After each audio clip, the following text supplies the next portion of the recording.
And should police be looking at the parents of the teens accused in the homeless murders?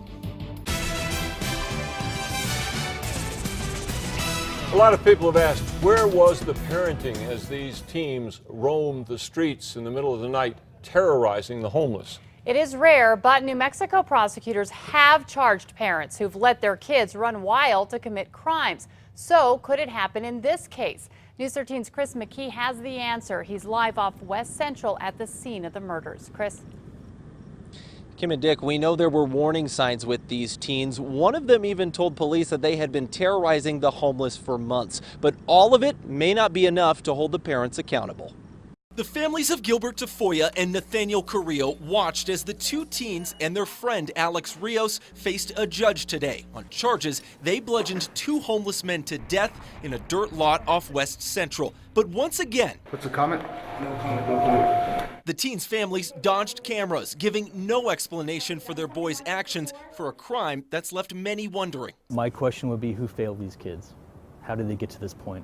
News 13 has learned at least one of the teens, 16-year-old Nathaniel Carrillo, has a criminal history for burglary and arson when he was 12. First column. APS records show the three teens all dropped out of the district in the past 2 years. Tafoya was suspended long-term from his middle school and never came back. He's the 15-year-old that told police he and his buddy spent the last year going around Albuquerque beating up dozens of homeless people. It's unclear if the teens' parents knew their kids were out of control. From what I understand, the parents are just completely shattered.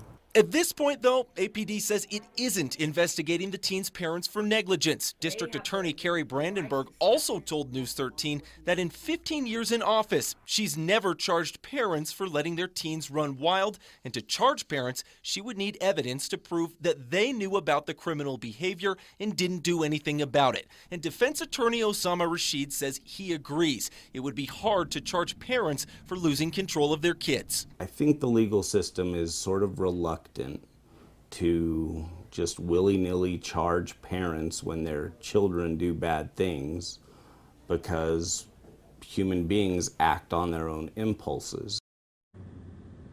Now, police say they are looking into the crime spree against the homeless that the teens bragged about. The three teens are all behind bars on $5 million bonds, and if they are all tried and sentenced as adults, they could spend the rest of their lives in prison. Kim, back to you.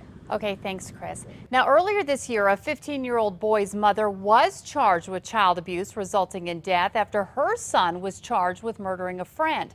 The Valencia County DA charged Loretta Villalobos for letting her son Brandon run wild when she knew he had mental problems and was violent. He's accused of bludgeoning his 12-year-old friend Alex Madrid to death in a Meadow Lake field in February.